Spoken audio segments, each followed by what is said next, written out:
Қазақстан Республикасы Ішкі істер министрлігі Шырақбек Қалаев атындағы Қостанай академиясының жалпы зампандер кафедрасының бастығы, полиция подполковнигі Данияр Қалқаманұлы. Қарапайым, сыпайы, коммуникативті. Қазақстан Республикасының президенті Қасым-Жомарт Кемелұлы Тоқаев.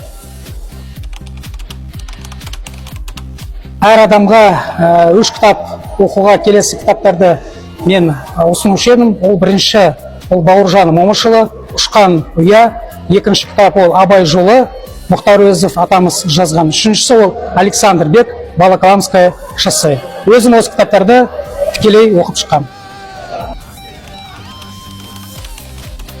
Енді мен өзім ведомстволық жоғары оқу орнын бітірген 2010 жылы Қазақстан Республикасы Ішкі істер министрлігі Бәрімбек Бейсенов атындағы Қарағанды заң институтын бітірген болатын. 2010 жыл мен Алматы облысы Қаратал ауданында жедел іздестіру қызметінен бастаған болатын.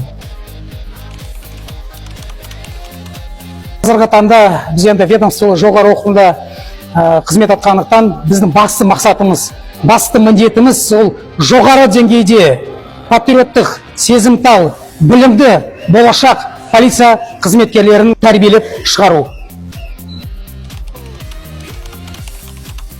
Ең бас күш ол білімде.